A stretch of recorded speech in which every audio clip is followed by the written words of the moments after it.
Okay. Excuse me. Don't tell him that because he leaves usually on Wednesdays, so I can record without his background noise. Okay, welcome to my homeschool village. Priscilla, Lara, Crystal, hi. Did I see Lori? Yes.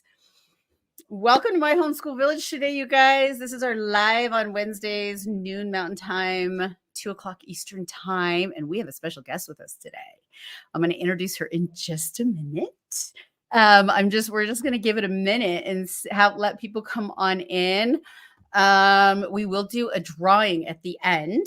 So this will go about an hour and we'll have a drawing at the very end of it. So if you're just coming in, know that you got to hang out till the end to be involved in the drawing. And Karleen, am I giving away a drawing or do you want to give away a drawing?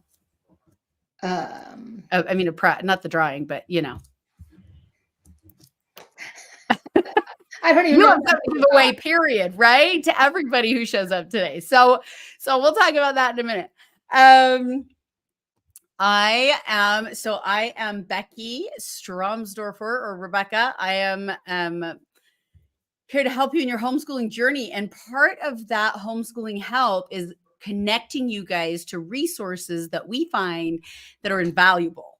So I want to introduce to you our amazing guest today. Her name is Karleen Savage.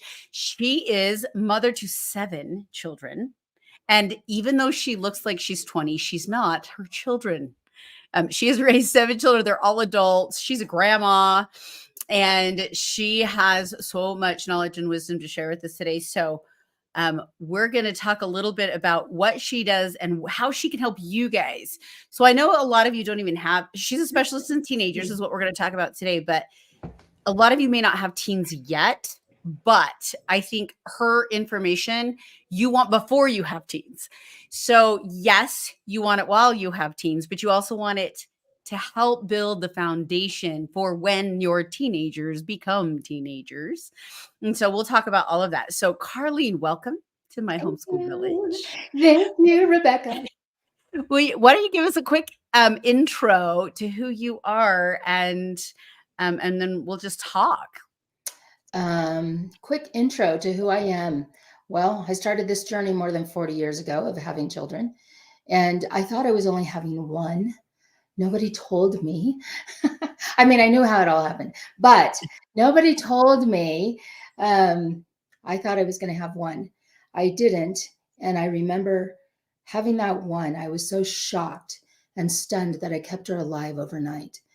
And that began a journey of, oh, Karleen, you got to really take this serious. This is a real thing. You got to keep the person alive. You've got to do all these things. And what are you going to be? And how are you going to show up? And it began that journey. And so 7 years later, or not 7 years later, 7 children later, it takes a lot of turns. And so in those turns, you have to be resilient, and which is what was required of me, to become stoic, resilient, enduring. And what's interesting is I come from a time that they made it all look like you had it all together. And I was the one going, it's not all together. I'm not feeling it. I didn't go out and broadcast it. I just wasn't, it wasn't always together. And so then I had to start my own journey of how are you going to show up and what is it going to look like every day? So, and because I've done adults down to the, newborn and pregnancy, there's a track record there. And so I felt the call to start talking. This is the one subject I don't talk about in public because family is such an intimate thing for me. So it's the one thing I didn't talk about in public, and I felt the call that I needed to start talking about it. And that is how we landed here. Oh, that's awesome. So tell them though, I want these guys to know. So first of all, Karleen and I have known each other for 4 years. I think, yeah. Not long now. We met in a business group, very much a God-driven, like we met and we immediately clicked. And the two of us are very passionate about strengthening families, helping families to become closer together. But one of the things that Karleen has as part of making her so good at what she's going to share with you is her background and her degree. Will you tell them a little bit about Sure. what you're trained to do specifically? What that mess is? Mhm.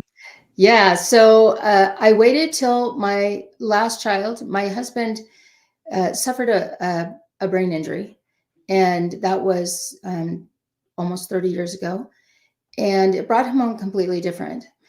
But before the brain injury, he said to me, "Karleen, you're way too smart to be sitting at home and doing kids. You need to go to school." So, out of everything he does remember after the brain injury, he came to me when our youngest was in kindergarten. He said, "Now it's time. You go back to school." So I did, and I got my bachelor's degree in 2012. Completed that in 2012, and then I turned around, and my bachelor's degree is in marketing, and I did that for a while. Or before I got my graduate degree, I'd finished all but one class. Anyway, I said, "Oh my gosh, I am a hot mess of my own. I've got a lot of things going on, and how can I pull this all together?" So I went back to school and I got my bachelor's, or excuse me, my master's in conflict resolution and negotiations from Creighton Law School. And then I loved the work so much. I started mediating at the courthouse, mediating family cases, business cases, things like that. And I saw such an epic shift in what was happening with people and what was happening in their lives and the things that they would learn as they sat there with me. I loved it and loved the shape and form and results that people got. So then I went into hostage and crisis negotiations. And from there, I worked crisis. And it's been epic, an epic experience. I love it all. I love, when I say that, people are going to automatically think the worst, Rebecca, but it's really, I love the transformation that happens. And that's the work. That's the work I do. And I love it. So I just moved it over from the work I do in courts and things like that and families. And I moved it over to talk about how I used it and how I've done it and all the little pieces that came together for me. That's a long way to answer you, isn't it? No, that's good actually, because I wanted him to hear this, because what I have taken from Karleen over the years personally is that she has this knowledge of like suicide prevention and crisis. I mean, like serious stuff that for a long time in my life I always wondered, like, is that even solvable? Is that even fixable? Like, there, you see so much ugly in the world. I think sometimes we forget that there are processes to fix these problems, but because we're not taught this isn't something they give us in school, right? Or even that we know how to learn on our own. But yet, as a mother of teens myself and adults, we do get in crisis situations on a daily basis sometimes, depending on what's going on. But crisis is a part of our lives, whether we like it or not.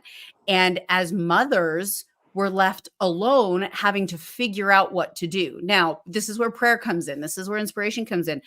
But it was Karleen that started giving me some survival skills, and to not just survive, but to do better with my teenagers.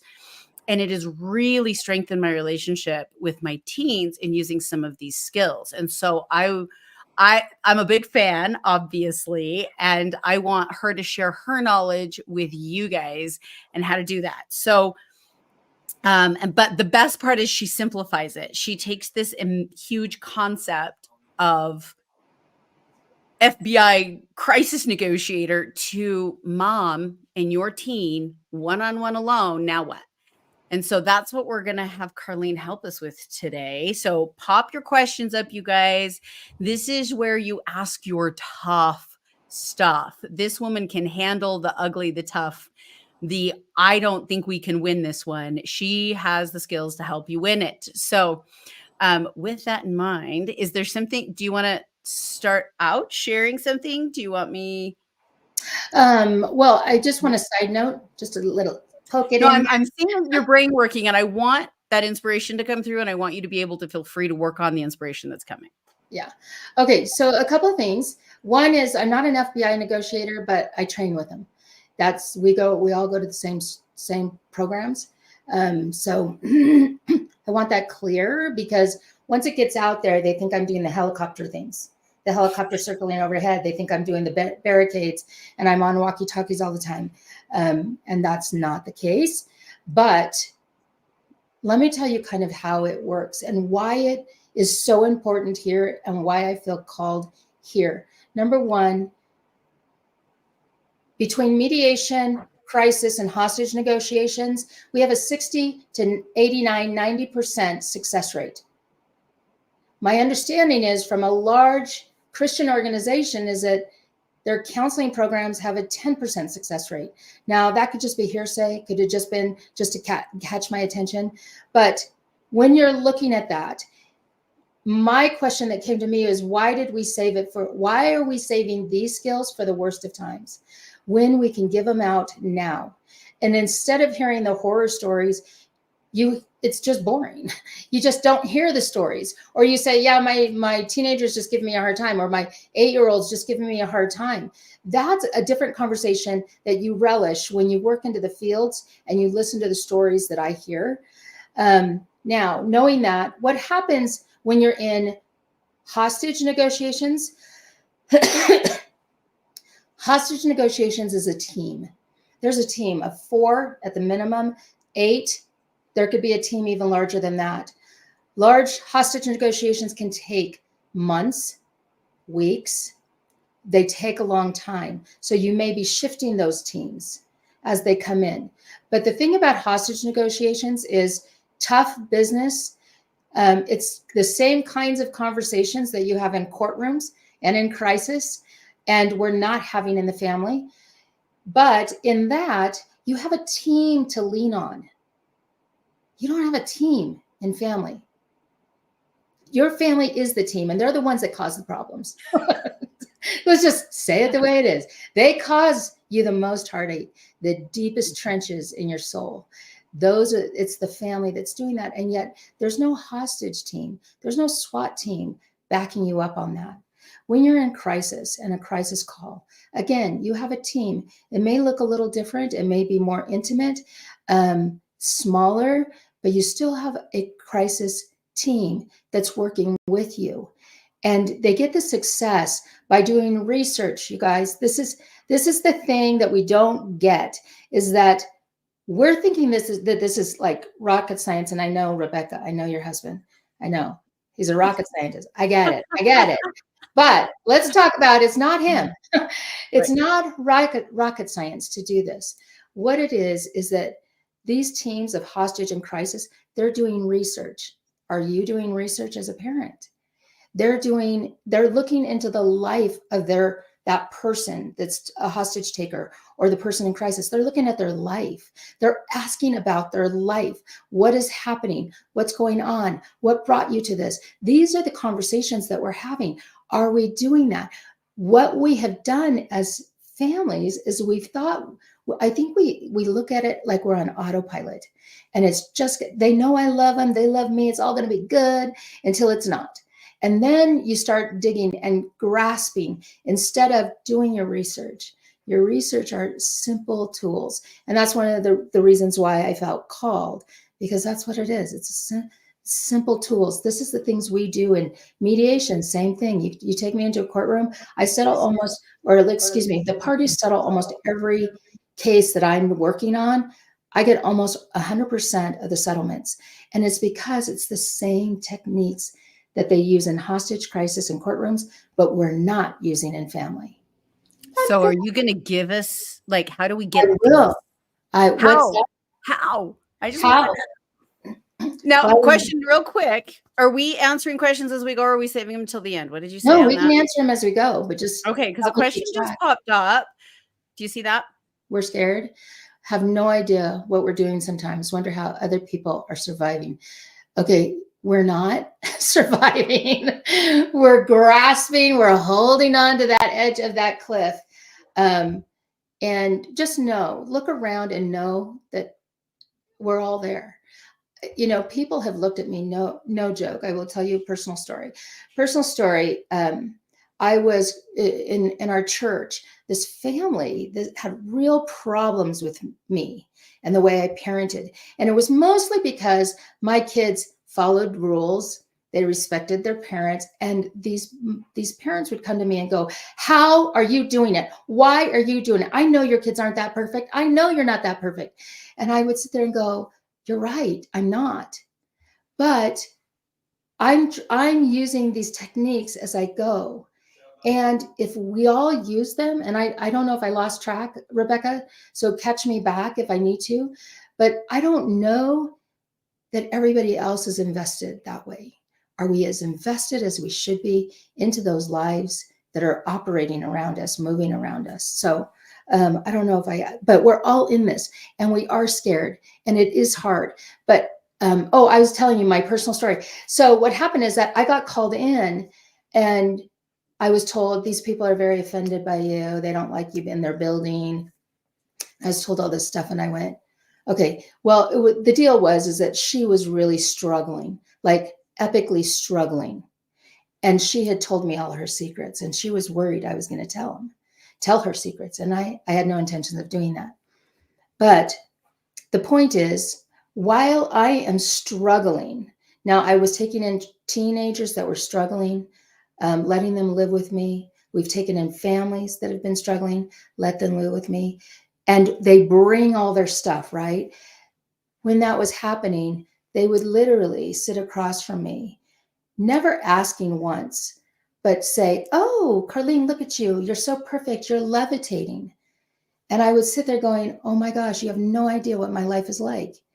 So to that comment, we are all scared. We're all experiencing it. We all have our big, grandiose things that our kids are doing that are either really ripping us apart or making us exasperated. We all get it. So I'm with you. Question, what are some practical ways to find your teen's interests when he doesn't even know? Our desire is to have him follow his passion and turn it into a business. But he criticizes each suggestion. That's okay. Well, number one, are you wanting the business or are they wanting the business? Or is he wanting the business? That would be my first question to you. And it's not an accusation. It's my question because I don't know. So is he looking to start a business? And how do you find interests? It's interesting because I was just talking to a young mom about a week ago about the same thing. And she's like, we want him to try so many things. Well, what if they don't want to try?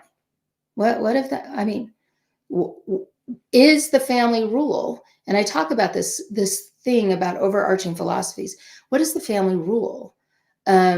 Is the rule you have to find something to do? Is that the rule? At a certain age, at 12 years old, you need to start experimenting with new hobbies? Do you say, is the rule you got to try a sport and you got to try a this and you got to try a that? What's the rule? Do you choose at the beginning of the year? Or do you say, hey, here's the summer activities. We have to choose something. If you don't choose it, I will, based upon what I think your power is and your strength is. And that's another thing is, are you inserting those? And I talk about that in my book, the mantras. What are you inserting as the mantra? Because that's your lead into conflict. So if your mantra is you think they're brilliant and you think they're amazing and they're capable of a lot of things, lead with that. You know, I think you're brilliant and I think you're amazing. But this summer, we're going to choose an activity. You have to choose it. But I see your gifts as something X.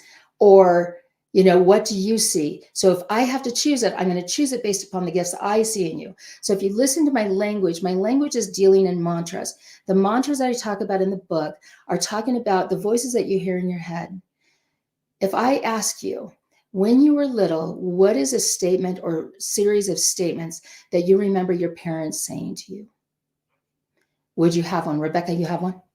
Do I have one? Yeah. What's a series of statements or a statement that just rings in your head over and over? Negative or positive, or does it matter? Let's do negative. Let's do it. The thing that my siblings and I are all afraid of being is fat and lazy. That's what we were told. Don't be fat and lazy. Don't be fat and lazy. Ultimate, don't become. And so let me ask you, Rebecca, how many times did you hear that? Oh, thousands, to the point of, we all have eating disorders and like Right? workaholics. Right? Like, yeah, yeah. So if Mhm. I was encouraging Rebecca as my child to take a cooking class, and I saw her gifts as cooking, and I went to her and I said, "Hey, Rebecca, don't be fat and lazy. What I'm going to do is I think you should take a cooking class." Now, let me turn that a different way. Hey, Rebecca, you are an exquisite beauty, and I think you have a gift in cooking. How would you like to take a cooking class? That is two different ways. And I talk about the mantras. Both of those could be mantras. Fat and lazy is a mantra. Exquisite and beautiful is a mantra. Which ones are you going to be repeating? And use that as your lead in every time you want to have a discussion. So another one for me is before I'd really have a tough discussion, I'd sit down and I'd go, "Hey, I need to talk to you." "Okay. Okay, Mom." And I would say something like, "I want you to know how much I love you. And I want you to know that what I need to talk to you about has no influence on that. No matter what happens, I'm going to love you." So, and then I would start walking into that conversation. So it's a mantra. Now my kids, 40 years old, 43, and down to 28. They sit there and they go, "Mom, we know you're always going to love us." My one daughter had a big issue. She had a blowout with her, people in the family, and she was yelling. And see, they yell. And she was yelling. And I said, "Why? Why are you treating us this way? Why are you talking to me like this?" And she goes, "Because I can. I know you're always going to love me." Now, I said, "Crap, I gave her the wrong mantra." Dang it. But we're going to give them mantras. Decide what that mantra looks like. So for the one that's looking for hobbies and something for them to do, I had the one question: is that his dream or yours for him to use a business?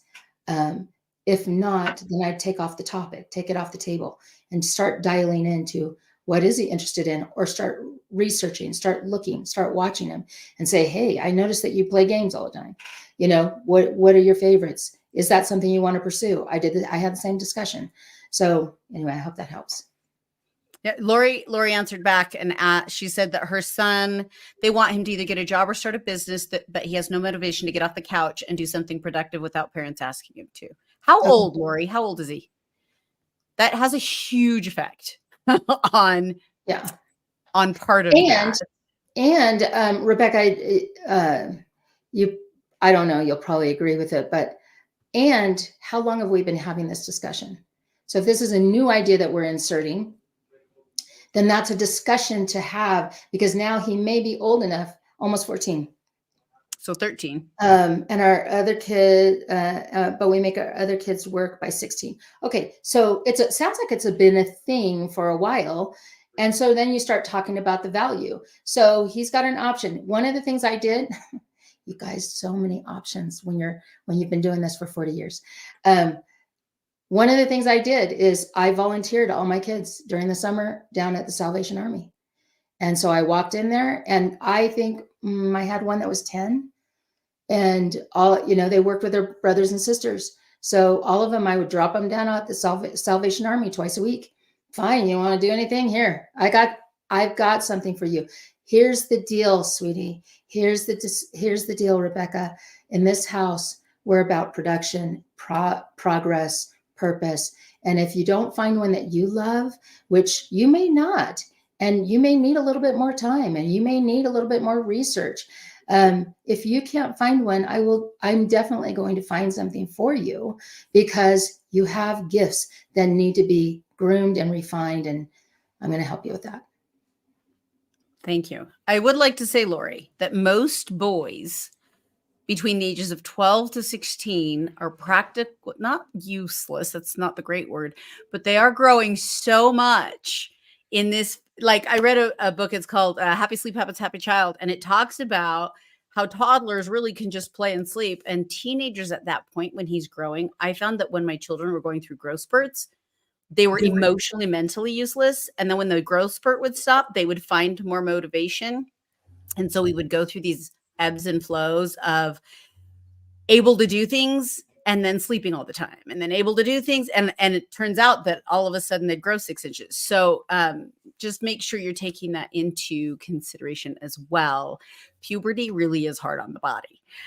Sonia has a question for you. Can you see it? How do we raise a child's self-esteem and confidence and ability?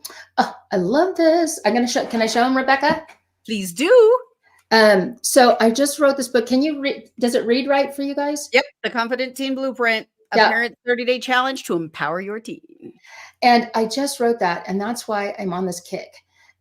Because people have asked me, no joke, you guys, people have asked me for 35 years how I'm doing what I do. And it wasn't until this year, this January 2023, that I finally decided to put a basic down. And so I did the Confident Teen Blueprint, and it's on Amazon, and I made it really cheap. It's like $10, but in there, I talk about exactly how to increase the confidence of your teens. And for me, I will just tell you, it's going to come down to 3 things. Now, there's a series of questions that you ask. And so it's going to come down to 3 things: your overarching philosophy, your mantras, and your implementation plan. And that's how simple it is for me. Because if you can do those 3 things, you've got a huge chunk of it taken care of. So it's overarching philosophies, your mantras, and your implementation plan, and what that looks like. And Can you give us a little example of what that looks like, those 3 things? Sure. So dumb it down for me. Pretend I'm in 5th grade. Dumbing it down. Overarching philosophies they're not in the weeds. It's just an overarching view. I want my child to always know that I love them, without a doubt. Now, that was one of my overarching philosophies. I wanted my children to know beyond a shadow of a doubt they had me. I was in love with them. It was going to be eternal, forever, without question. And it was one of those, I always wondered when I was young, what is unconditional love? And I thought about that for years. And then I had my own. And I went, I will make sure that they understand unconditional love. And so that was my overarching philosophy. My mantra are the things, the voices in their head to achieve the overarching philosophy. So what would that be? What are the kinds of things I would say so that they knew that they are loved? I shared an example of what I would do in a conflict. I would sit down and I'd say, above everything else, I want you to know that I love you. Or I want you to know that it's all workable. Or those would be kind of my entries into conflict. I had a lot of mantras. And then the implementation is, how are you going to show up to show unconditional love? And it was things like, after every reprimand, I will show them an outpouring of love. It was just my thing. And people ask, oh, did you read this book? Did you read that book? No, this was just in my head. This is what felt right to my soul. This is what made sense if it were me, and what I would need and want and crave. So the implementation plan would be, I showed them love. At the end of everything, you guys, I just did this. I'm kind of coaching a new mom, and she's had problems with abuse. And so I'm coaching her through this. And what is happening is she's causing things to take away the attention from her son. So they fight like cats and dogs when they're together. And she escalates very fast. So when we were talking, I kind of made a comment, and I just said, I don't think you love your son. And with that, she goes, how dare you? Well, I was tickled to see that. It's like, yes, go, rise up, show your stuff. And that was good for somebody like me, because you need to see that flex in your kids too. But so I saw that flex. But then what I said is, talk to me about how the ways that you love him. How do you show that? And so she said, well, I play with him, and I take him on walks, and she kind of gave that stuff. I said, well, that's the stuff people that like each other do. Go out to lunch, play, but you walk away from them when they get on your nerves. I said, but love is different. And that is enduring. So as we began talking, what we realized is she loved him. Yes. But let me finish the sentence. She loved him for what he did for her. How he made her feel when he was so cute, smiling, batting his eyes, and being so cute. When he'd giggle, she loved to hear that. When he'd give her a hug, she loved how it felt. And I said, but how are you loving him? You said you love him. How? So when I'm talking about implementation plans, I'm talking about how are you showing your overarching philosophy is true, that they can trust it, they can lean on it, that it is dependable and safe. How are we doing that? Ta-da! Anybody else getting chills right now? Okay. Are you? Yeah, this is good stuff. I'm like, oh my gosh, how am I showing love to my kids? And am I doing it? And is it only for what I get out of it? Yeah, my brain. This is what 40 years does. Oh, they liked your illustration. Good. That helped, hopefully. Well, and this is all in, this is what's in your book, this Yep. kind of stuff. So you see, yeah, this is, so it's not just, okay, I'm like a million thoughts all of a sudden. Because what I'm hearing is sometimes it's really about our own brains fixing. We're all bringing into our teenagers like the crap, our own baggage. And it's interesting when your children become teenagers, they don't know the baggage you've been through, but you bring it with you. And then somehow they know which button to push from that old baggage, stuff you've left behind, stuff you don't even think about anymore. And then your child says this one thing and it goes, ah, and they don't even realize that they're dealing with their own parents' trauma. So how do you do with that? We're all dealing with some sort of back trauma. How do we keep that from affecting our teens or all our kids? Be honest. And here's what I'm going to go soulful on you. So here's the truth of it.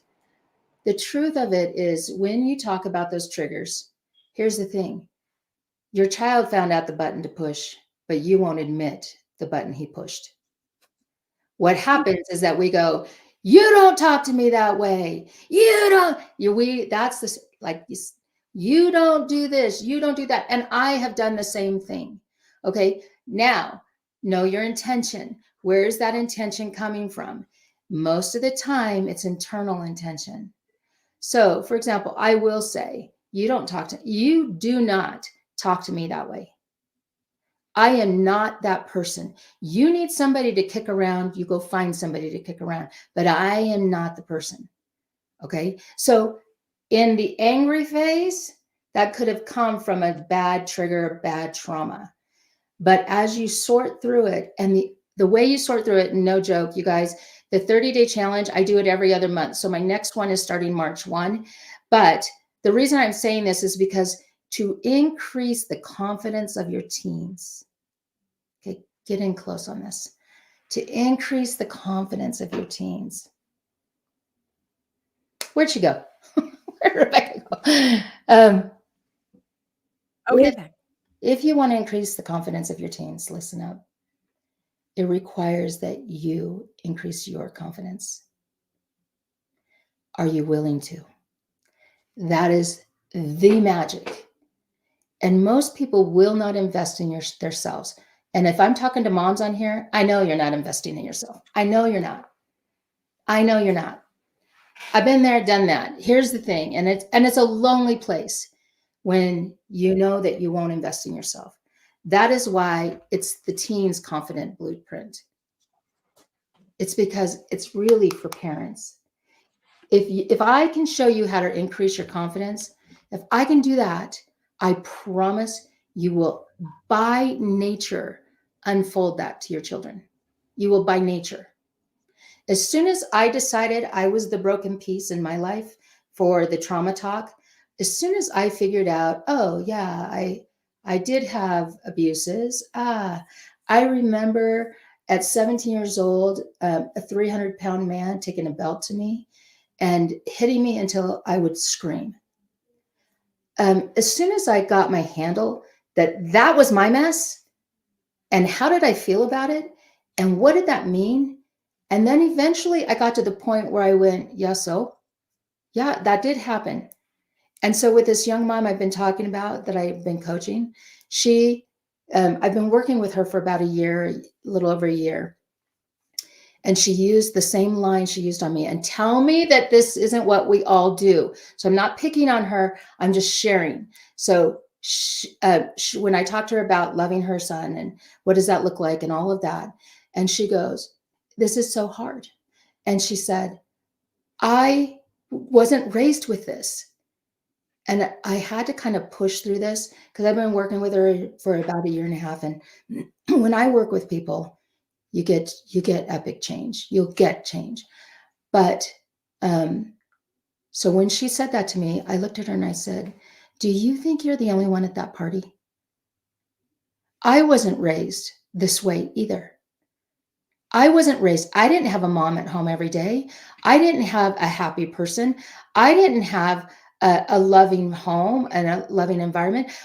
Didn't have somebody that encouraged me. I actually had a mom that called me a whore and said if anybody saw beauty in me, that there was a mistake and I was sleeping with them.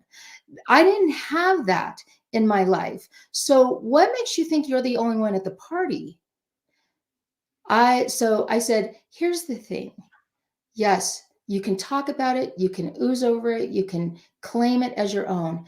But my real question, and it's in hostage, crisis, and mediation, no joke, is okay, now what? I get it. You've been hurt. Somebody tore you up from the inside out. I get that. And it's painful. And it will be painful. But I'll tell you, God meant for us to feel our feelings. He didn't mean for us to hold them forever. So understand the pain is our requirement is to let the pain go by sorting through it, not by harboring it. There's a statement that everybody loves to use, which is, you got to understand it's their problem, not yours. Well, maybe I did hurt their feelings. Maybe I did. Are we always going to claim, oh, your feelings are hurt because you're hurt? No, maybe I did hurt my teen's feelings.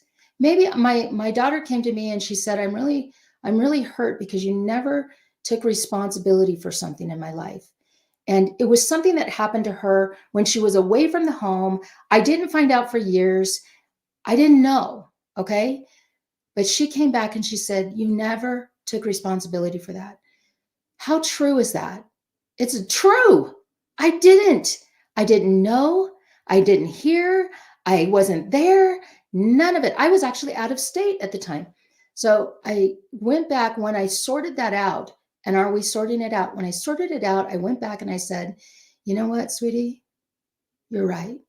I should have been there for you. I didn't know. I'm so sorry. How can I help today? Can I help today? Is there something you need? Can I do something to help ease this pain? I mean, that's where I go because at the end of the day, it doesn't matter whether I was there or not. What matters is that she doesn't realize that I wasn't there. To her, I was her protector. I was the person she was expecting to see, and I wasn't there. That sucks. But show up now. So the trauma talk, you all have it. You all have it. Claim it, own it, process it, and walk through to the other side. I promise you on the other side, because I deal with crisis, I deal with it all. On the other side of this is the resolution, is the peace, is the calm, is the place. I love that. Thank you. And it helps me too, because I inherited low self-esteem. Low self-esteem is what humility was. We were taught, be humble, therefore have a low self-esteem so that humility can be present. And it took me a lot of years to figure out that's not what that is. That And mantra, it's your mantra. it is. Mhm. I think I'm subconsciously, yeah. And so as an adult and raising my own kids, I'm thinking I want children who are confident, but I don't even know what that looks like. So it's been a real journey of what is confidence? What does that look like for me? What does it look like for my children? But I have learned that when I am obsessed about my own body or looks, or I think I'm not enough or whatever, my children reflect it. So I started faking it till I made it. Mm, I will pretend see. that I feel this way so that my children, and eventually I actually did start believing that I wasn't dumb, that I was, and because I started going, okay, what would I want my children to think of themselves? I Mm, need to think that about me. mm, What would I want my 8-year-old to say when they look in the mirror? That's what I need to say to myself. mhm. And it's still a process, but my children are 1,000 times more confident than I was at that age. Mhm. So, if nothing else, we're making I progress. I love that, and I think that that's been a tool that was initiated what about 15, 20 years ago. Yeah, I'm that old. That's about when I started. Yeah. And so, just as an interjection of another idea, um, because I'm not a good fake it till you make it girl, um, and that's only because we're all different kinds of people, right? Yeah. Some people it does work. Other people it just works to get up and get dressed, right?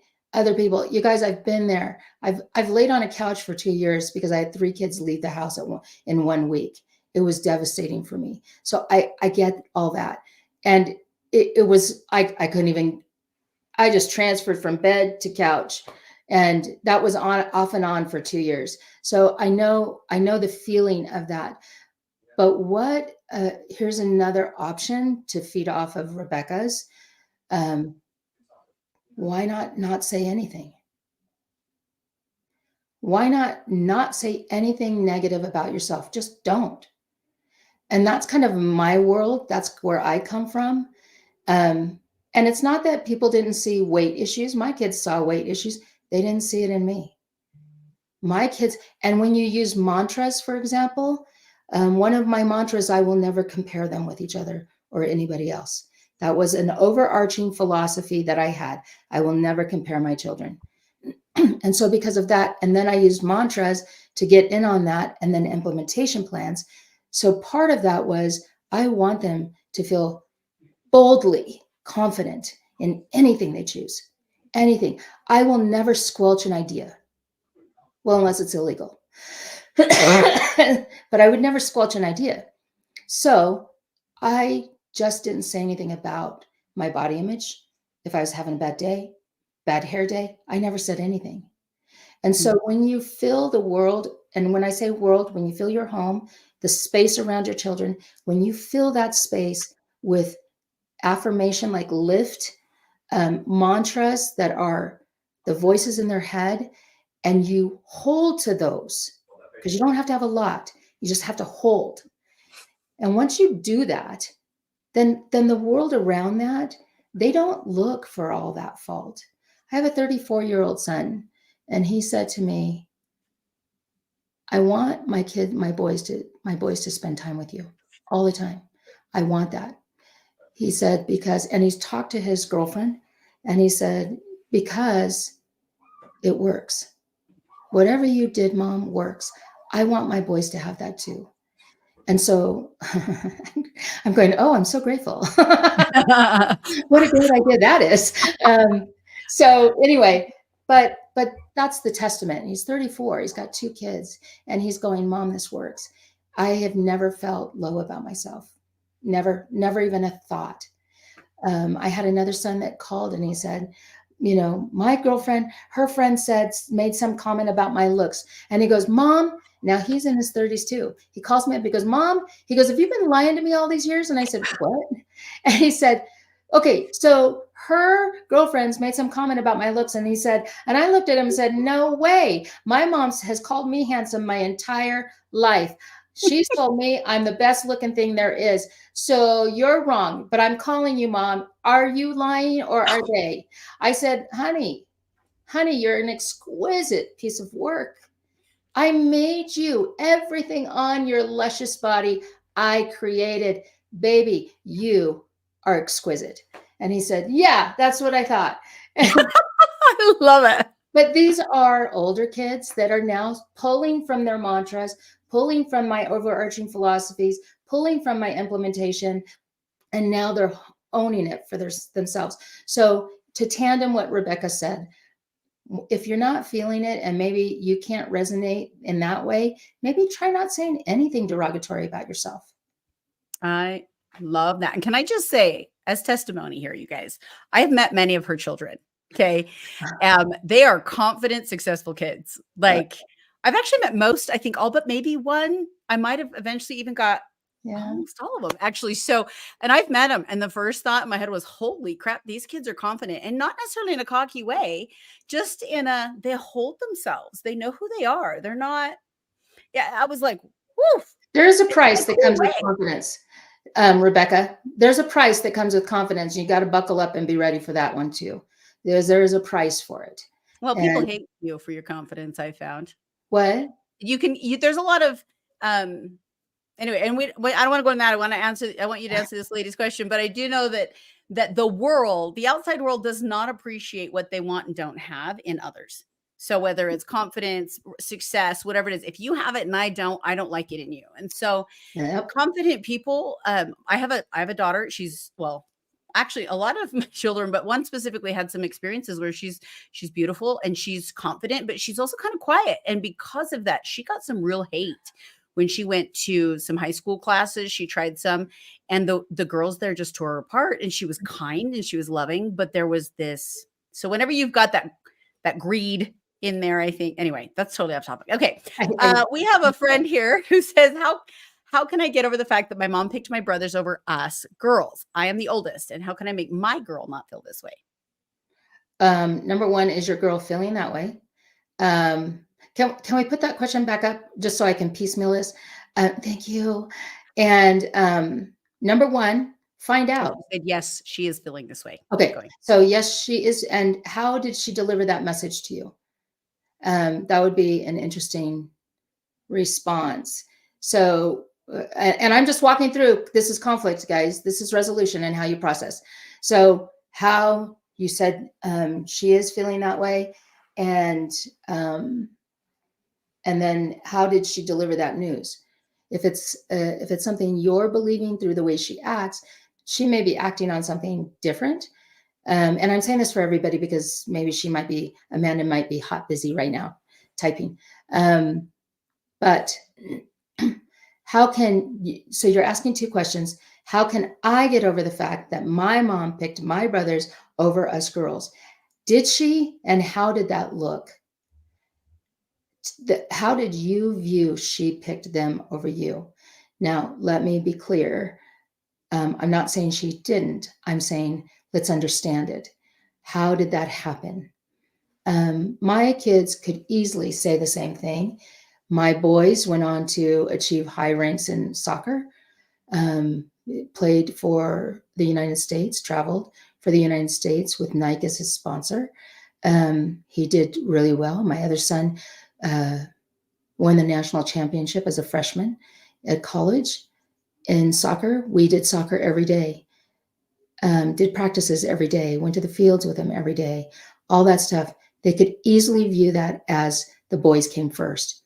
However, one of the things that we did, and another overarching philosophy for me, was we will always consult each other.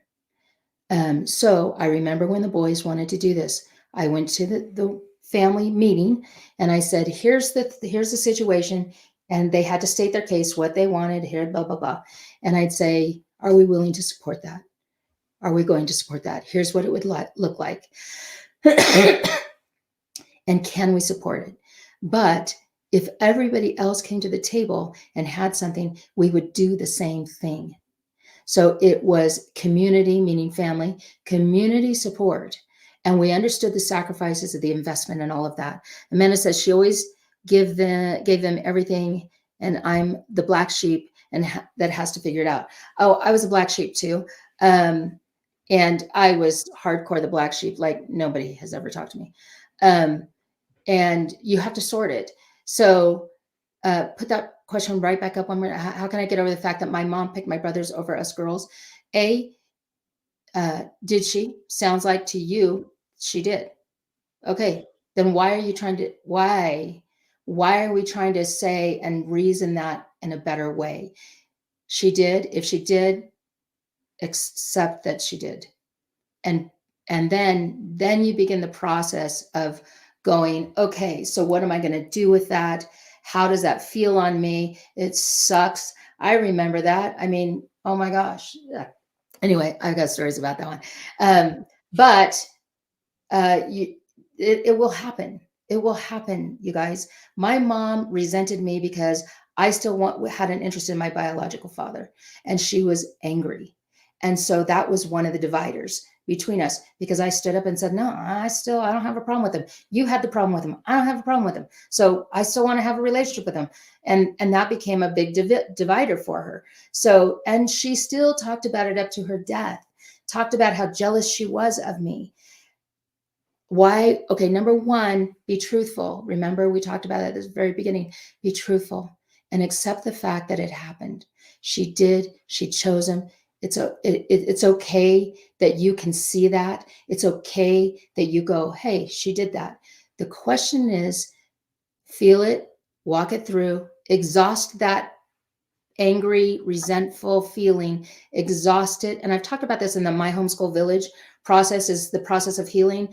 I've talked about that and walked people through, and it was amazing, because we even had people in this group where somebody had passed away like that day or the day before, and we walked through the process, and it's a healer. But so I'm going to nutshell this for you. Admit it, be truthful, be honest. Now, admit what you know for you. Do not admit it for somebody else. If she came around and said, yeah, that's my favorite, I got it, that's a whole different ballgame. But no matter what, the process is the same. So let's just go with you. Yes, she chose him. She picked him as the favorite. Okay, I'm going to look at that. It hurts. I'm angry. I'm resentful. And you keep feeling that feeling, and you have to do it in a cluster. So you sit down and you feel that feeling, and you really process it, and you get angry about it. You feel it all the way through. And then when you're tired of that feeling in that 5 minutes or 10 minutes that you sat there stewing and being, and you guys, I'm going to say this, not to you, but say this, I'm going to get petty. I'm going to get angry. I'm going to get raged. I'm going to go through my process until I go, frick, I don't even care anymore. I don't care. When you get to that level, and I'm not saying it won't happen more than once. It can. But when you get to that point in that one time that you sit, that's when you go, okay, now what am I going to do with that? And I teach this little technique where you pray in. When you take out ugly out of your body, when you take out toxin, when you take out poison, when you take out the ugly out of your body, it leaves a hole. And the devil is going to come and scoop that hole up if you don't fill it. So you send a prayer and you go, fill that void with all the qualities that you want to put in there. So God, fill that void. I just got rid of all this poison and toxin regarding my mother.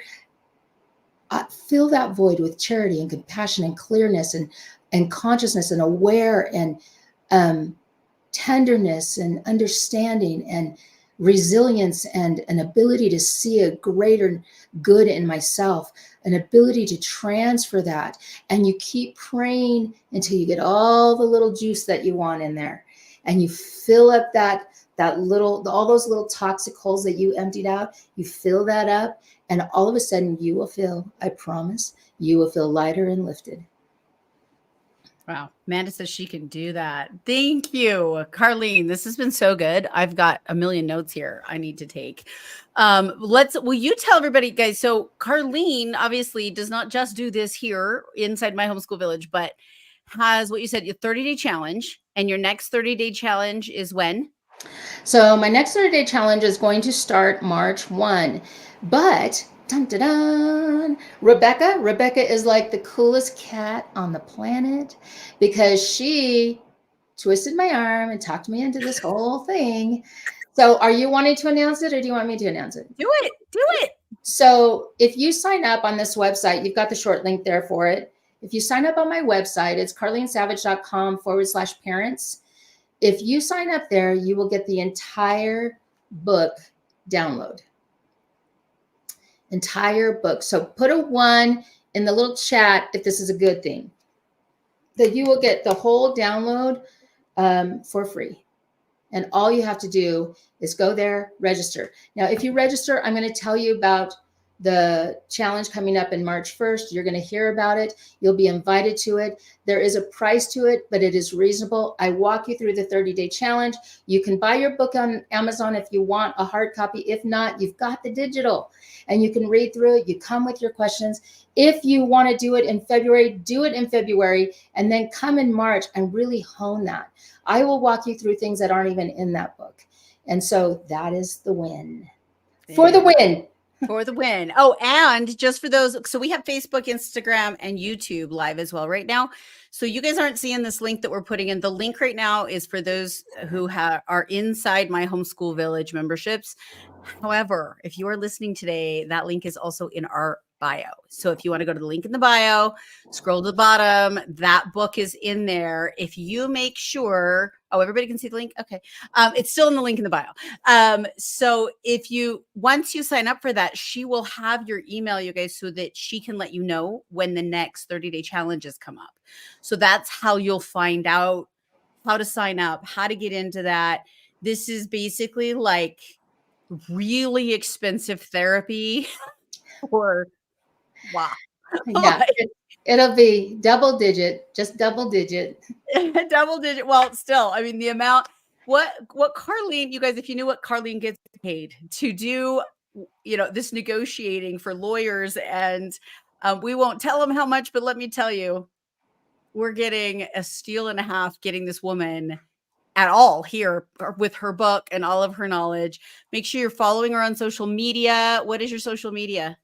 Karleen Savage? Karleen Savage Official. Karleen Savage Official. So you can follow her on social media. If you're on our email list, we'll also email you the link. Just comment yes if you want to do that, and we will email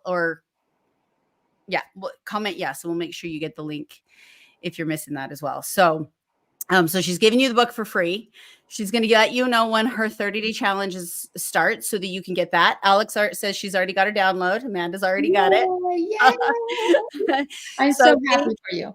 Yeah, I'm telling you, this is the woman to help you with this. Now, we all are going to go live with Karleen again tonight on TikTok at 7 p.m. That's Mountain Time. So that's 9 o'clock Eastern Time. So if you want to come back and hear more from her, you're welcome to join us on TikTok tonight. Any questions, guys? We're going to close up. Everybody gets the giveaway today. Everybody. We're not going to do a drawing. You showed up, you get Karleen's book. And I don't know about you guys, but I feel like I need to start working on some stuff. Can't find Karleen, they said, on social media or Facebook, maybe. She's typing it in on social. She's looking for you on social. It's Instagram. It's Karleen Savage Official. Okay, go to Instagram, guys. Karleen Savage. Do you see her spelling on the screen here? Karleen Savage. Savage. Official on Instagram. Maybe they were looking on the wrong spot. So hopefully that helped. Karleen, thank you for being here. We need to bring you back. Loved it. You're one of my favorite people. Who wants Karleen back? Give us a 2 for that one. They were putting 1 that they wanted your book. Give us a 2 if you want Karleen to come back a second time. Because I love this woman with all my heart. She has won me over, but I have been using and applying her philosophy since the day we met. We just get together, she and I, for lunch, for weekends, whatever. And this is what she does for me. And I sit there and I just soak it in and then go home and apply. And so I wanted you guys to get a piece of her as well.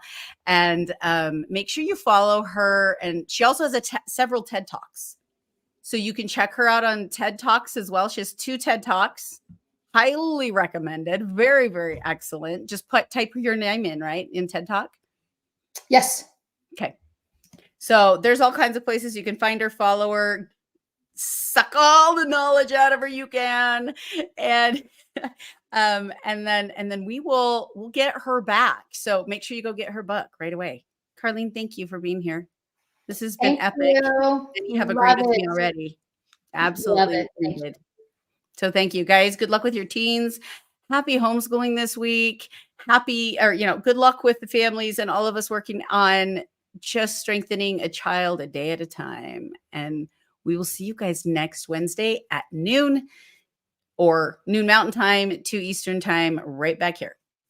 Okay. Have a beautiful day. Bye, guys.